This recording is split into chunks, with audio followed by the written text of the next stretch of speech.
Hello दोस्तों, आप सभी का स्वागत है आपका अपने यूट्यूब चैनल शिक्षालय में। जी हाँ दोस्तों, कल आप लोग को वीकली टेस्ट का दोस्तों साइंस का एग्जाम होने वाला है। तो आज की इस वीडियो में मैं आप लोग को क्लास 9 का, जी हाँ दोस्तों, क्लास 9 का दोस्तों साइंस का दोस्तों वीवीआई क्वेश्चन लेके चुके हूँ। उससे पहले अगर आप इस चैनल पर नए हैं, चैनल को सब्सक्राइब नहीं किया तो सब्सक्राइब कर लीजिए, ताकि इस जितना भी वीडियो है सबसे पहले आप तक नोटिफिकेशन पहुंचेगी। तो चलिए आज की इस वीडियो को शुरू करते हैं। सबसे पहला क्वेश्चन देख लीजिए दोस्तों। सबसे पहला क्वेश्चन आप लोग का 1 नंबर है, मैग्नीशियम क्लोराइड का रासायनिक सूत्र लिखना है। तो मैग्नीशियम का दोस्तों संकेत होता है Mg और क्लोराइड का होता है Cl। और मैग्नीशियम का अगर संयोजकता की बात किया जाए तो 2 और इसका 1 होता है। अगर इसको क्रॉस मल्टीप्लाई कर दिया जाएगा तो MgCl2 बनेगा। तो MgCl2 हम लोग का ऑप्शन नंबर सी में है। तो इसका राइट आंसर हो जाएगा 1 का सी नंबर MgCl2। अगला दोस्तों 2 नंबर क्वेश्चन देख लीजिए। 2 नंबर क्वेश्चन है, निम्न में से कौन सा तत्व द्विपरमाणु है। द्विपरमाणु के दोस्तों उसमें बोला गया है कि 2 तो परमाणु पाया जाएगा। तो इसका राइट आंसर हो जाएगा दोस्तों जैसे यहाँ पे बताए जाते हैं, जैसे आर्गन, आर्गन का Ar लिखते हैं। Ar मतलब एक परमाणु होता है। फास्फोरस का P4 लिखते हैं, इसमें चतुर्थ परमाणु के। सल्फर का S8 मतलब बहुपरमाणिक। और ऑक्सीजन का O2 लिखते हैं।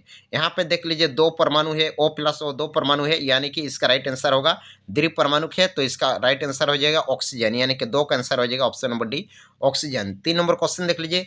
जल के एक अणु में हाइड्रोजन और ऑक्सीजन का भार का अनुपात क्या होता है। तो जल का एक अणु में, जल का एक अणु क्या होता है, जल का सूत्र होता है H2O।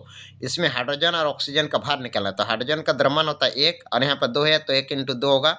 और ऑक्सीजन का द्रव्यमान होता है 16, तो 2:16। अगर इसको 2:16 अगर इसको काट लेंगे, 2 1 2 2 8 16, यानी कि 1:8, यानी कि 3 का आंसर हो जाएगा ऑप्शन नंबर सी 1:8। अगला दोस्तों 4 नंबर क्वेश्चन देख लीजिए। 4 नंबर क्वेश्चन है, इलेक्ट्रॉन का आविष्कार किसने किया था। तो इलेक्ट्रॉन का आविष्कार दोस्तों जे थॉमसन ने किया था।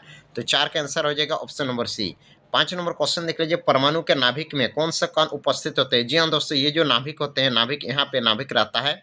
इसके बाहरी कक्ष में इलेक्ट्रॉन चारों ओर घूमता है और इसके अंदर दोस्तों प्रोटॉन और न्यूट्रॉन रहता है, यानी कि इसका राइट आंसर हो जाएगा प्रोटॉन और न्यूट्रॉन नाभिक के अंदर रहता है। तो 5 का आंसर हो जाएगा ऑप्शन नंबर बी प्रोटॉन और न्यूट्रॉन। 6 नंबर क्वेश्चन देख लीजिए। परमाणु की द्रव्यमान संख्या निर्धारित करने वाला है। जी हाँ दोस्तों, परमाणु द्रव्यमान बराबर आप लोग का फॉर्मूला होता है प्रोटॉन प्लस न्यूट्रॉन, और प्रोटॉन और न्यूट्रॉन को जोड़ करने से परमाणु द्रव्यमान आता है। तो यहाँ पे परमाणु निर्धारित करता है न्यूट्रॉन, यानी कि 6 का आंसर हो जाएगा option number B. 7 number question देख लीजिए। 7 नंबर, परमाणु के एल कोष में अधिक से अधिक कितने इलेक्ट्रॉन रहते हैं। दोस्तों के में रहता है 2, एल में रहता है 8। तो एल में रह सकता है 8, यानी कि अधिक से अधिक 8 इलेक्ट्रॉन रह सकते हैं। 7 का आंसर हो जाएगा ऑप्शन नंबर डी। अगला 8 नंबर सेम टू सेम वैसे ही क्वेश्चन है, के कोष में कितने इलेक्ट्रॉन है। तो के में रह सकते हैं 2, 8 का आंसर हो जाएगा ऑप्शन नंबर बी।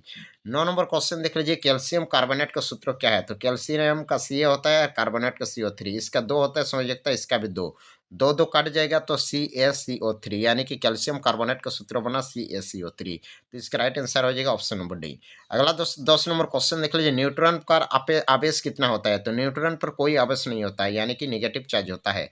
तो नेगेटिव नहीं, कोई आवेश नहीं होता है। तो यानी कि 10 का आंसर हो जाएगा ऑप्शन नंबर सी 0। अभी हम लोग सब्जेक्टिव क्वेश्चन की ओर बढ़ते हैं। अगला सब्जेक्टिव क्वेश्चन की ओर देख लीजिए। सब्जेक्टिव क्वेश्चन है, निम्नलिखित सूत्रों द्वारा प्रदर्शित यौगिकों का नाम लिखना है। जी हाँ दोस्तों, इसके यौगिक का नाम लिखना है। जैसे Al2SO4, तो Al2SO4 का क्या नाम होगा। Al मतलब होता है एल्यूमिनियम और SO4 मतलब सल्फेट। तो इसका राइट आंसर हो जाएगा एल्यूमिनियम सल्फेट। जैसे CaCl2, Ca मतलब होता है कैल्शियम और Cl2 मतलब क्लोराइड। तो इसका आप लोग उत्तर लिख लीजिएगा कैल्शियम क्लोराइड।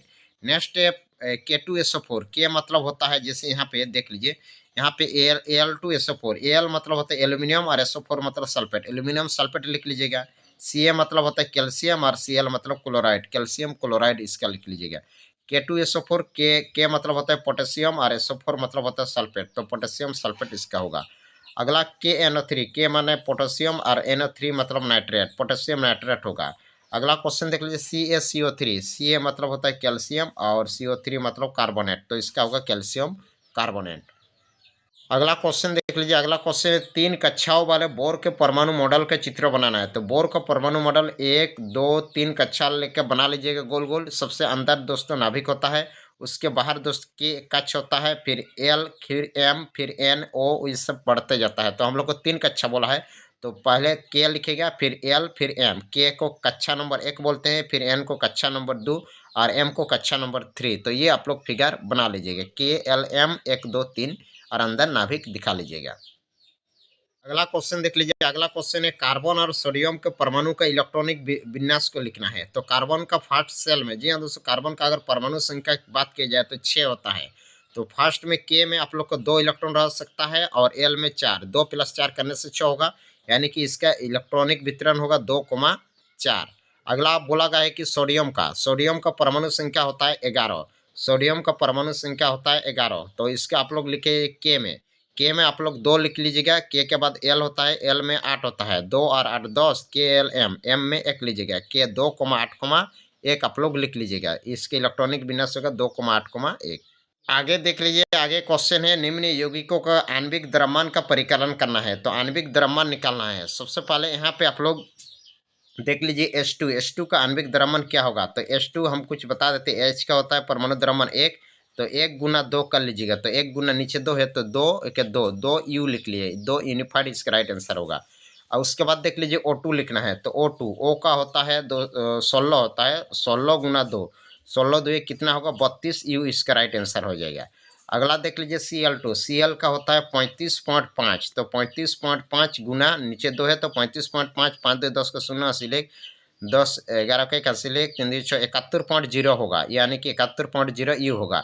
अगला देख लीजिए CO2 का लिखना है। CO2 का सी का होता है 6 2 12 प्लस 12 प्लस यहाँ पे 2 गुना ऑक्सीजन का 8 2 16, तो यहाँ पे आप लोग का आएगा 12 प्लस 16 2 32, 32 जोड़ करेंगे यहाँ पे 2 2 4 44 यू होगा इसका राइट आंसर।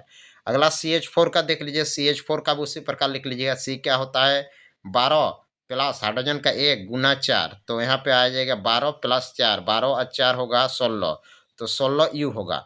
अगला C2H6 का देख लीजिए। सी का होता है 6 2 12, 12 इंटू 2 प्लस हाइड्रोजन का 1 इंटू 6, तो यहाँ 12 2 24 प्लस 6, 24 अच्छे जोड़ करने से 30 होगा, तो इसका राइट आंसर होगा 30 यू। अगला इस प्रकार का C2H4 का निकाल लीजिएगा। सी का होता है 6 2 12, 12 इंटू 2 प्लस हाइड्रोजन का 1 होता है 1 गुना 4, तो यहाँ पे आ जाएगा 12 2 24 प्लस 4, तो इसका आंसर हो जाएगा 28 यू। अगला NH3 का देख लीजिए। एन का होता है आप लोग का 7 2 14, 14 प्लस हाइड्रोजन का 1 गुना 3, तो यहाँ पे आएगा 14 प्लस 3, 14 और 3 जोड़ के लेगा तो 17 यू आएगा इसके आंसर। अगला देख लीजिए CH3OH। सी क्या होता है 12, हाइड्रोजन का 1 गुना 3, ऑक्सीजन का 8 2 16 प्लस हाइड्रोजन का कितना होगा 1।